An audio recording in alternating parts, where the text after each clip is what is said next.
क्या 7 अक्टूबर को कतर नहीं, तुर्की में बैठा था हमास का चीफ इस्माइल हानिया।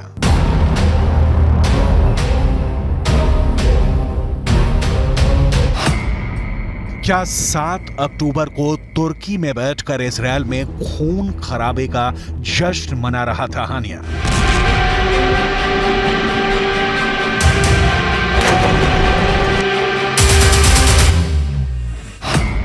क्या तुर्की की जमीन से रची गई थी इजरायल पर हमास के हमले की साजिश?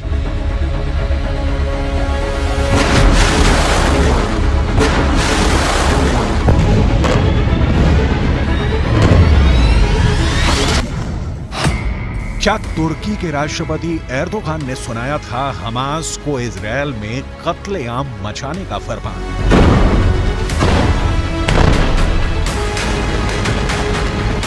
इन सवालों ने अमेरिका से लेकर ब्रिटेन, फ्रांस और जर्मनी समेत दुनिया के 31 देशों को हिला दिया है।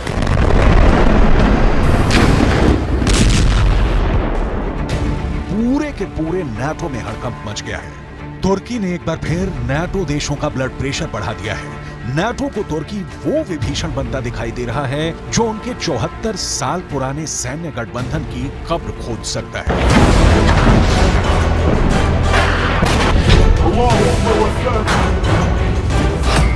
तो क्या इजरायल की जंग नाटो के टुकड़े टुकड़े कर दी?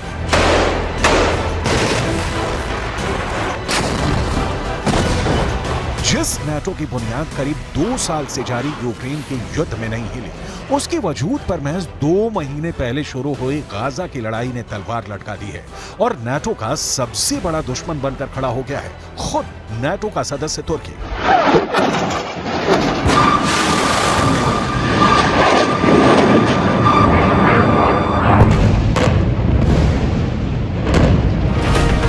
तुर्की इस जंग में खुल्लम खुल्ला हमास के साथ खड़ा है और इजरायल पर आग उगलने में लगा है। अब खबर यह है कि अंतर्राष्ट्रीय मीडिया में चल रही कुछ रिपोर्ट्स में कहा जा रहा है कि 7 अक्टूबर के दिन जब हमास के करीब 3000 लड़ाके इजरायल में घुसे थे, उस दिन हमास का चीफ इस्माइल हानिया तुर्की में बैठा था, जबकि अब तक ये माना जा रहा था कि हानिया कतर में छिपा हुआ है।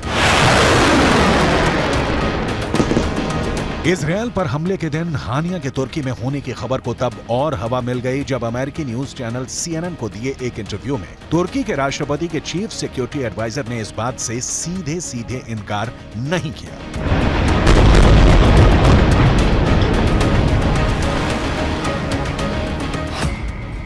उन्होंने इंटरव्यू में कहा कि वो नहीं जानते कि 7 अक्टूबर को हानिया कहां था।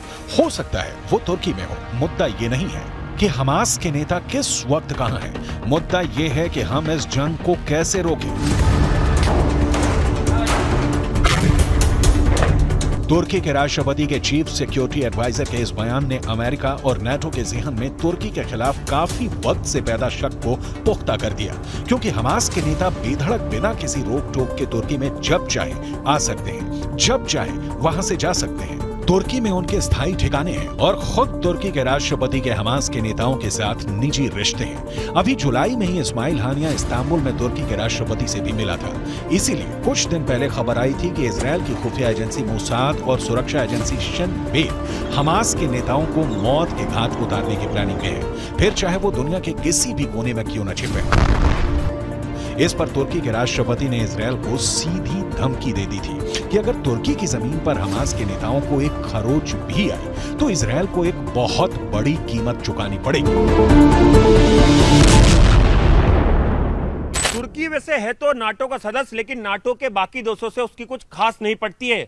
यहां तक कि नाटो की अगुवाई करने वाले अमेरिका तक को आंख दिखाता है और उनकी बात नहीं मानता है। यहां तक कि जर्मनी से भी तुर्की के अच्छे रिश्ते नहीं है और ग्रीस से तो उसकी जंग होते होते बची है।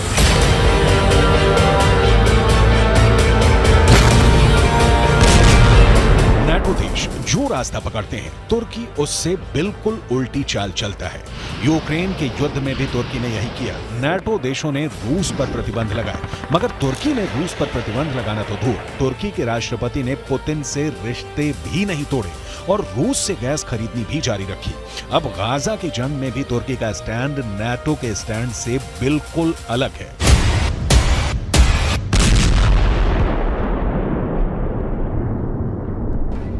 इजरायल पर हमला होते ही अमेरिका, फ्रांस, ब्रिटेन और जर्मनी जैसे बड़े बड़े नेटो देश हमास पर बुरी तरह भड़क गए थे। बिना वक्त गंवाए उन्होंने इजरायल से हमदर्दी जताई और इस लड़ाई में उसके पीछे खड़े हो गए।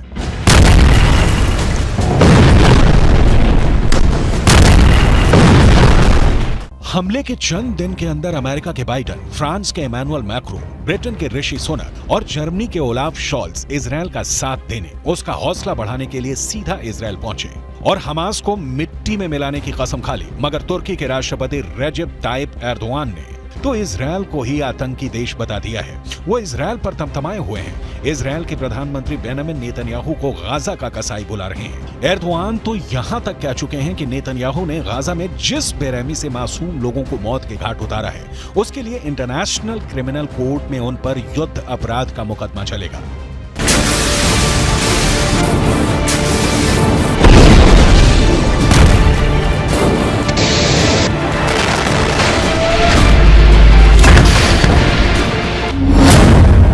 तुर्की और इजरायल के कूटनीतिक रिश्तों में पहले से ही खटास थी और गाजा की जंग ने दोनों देशों के बीच की खाई को और गहरा कर दिया है।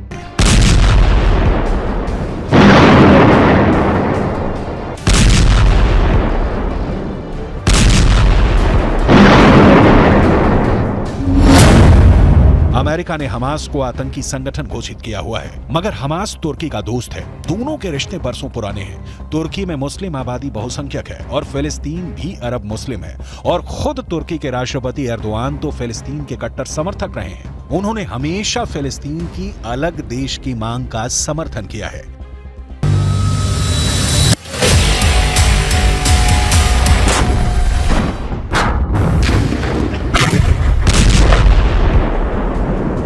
अमेरिका तो ये तक दावा करता है कि उसके पास सबूत हैं कि तुर्की फंड जुटाने में हमास की पूरी तरह मदद करता है। इस वजह से अमेरिका तुर्की पर हमास के रिश्ते तोड़ने का जबरदस्त दबाव बनाने में लगा है, मगर तुर्की के सिर पर तो जू तक नहीं रेंग रही है। उल्टा तुर्की हमास के लड़ाकों को फिलिस्तीन की आजादी के लिए लड़ रहे स्वतंत्रता सेनानियों का तमगा दिए बैठा है।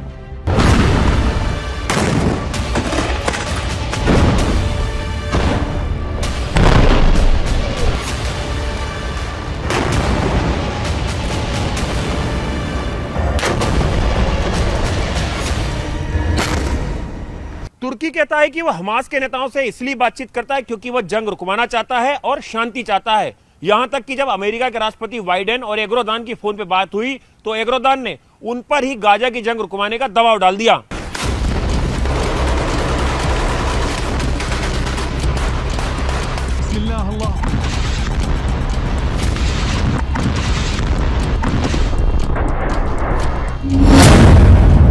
तुर्की के इन्हीं तेवरों ने अमेरिका और नाटो के सिर में दर्द किया हुआ है।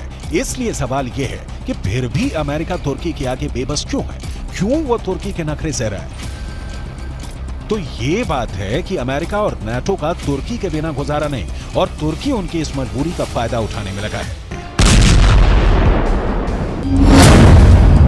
दुनिया के नक्शे पर तुर्की की लोकेशन उसकी बहुत बड़ी ताकत है। तुर्की नाटो देशों के दक्षिण पूर्वी बॉर्डर पर है, यानी यूरोप के आगे पश्चिम एशिया और भूमध्य सागर तक नाटो और अमेरिका की पहुंच बनाने के लिए तुर्की अहम जरिया है। तुर्की नाटो के लिए काला सागर में घुसने का भी रास्ता है और रूस को घेरने के लिए काला सागर बेहद जरूरी है।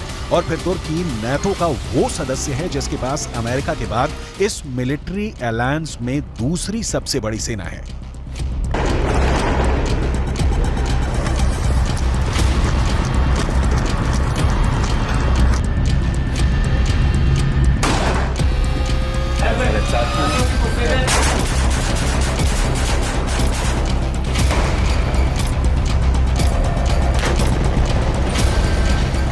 और तो और तुर्की नाटो के लिए जमीन पर और समंदर में भी अड्डे मुहैया करा सकता है। ऐसे में नाटो और अमेरिका तुर्की जैसे देश को खोने का खतरा नहीं उठा सकते, क्योंकि उनके रूस और चीन जैसे सबसे बड़े दुश्मन तुर्की को अपने खेमे में लेने के लिए तैयार खड़े हैं।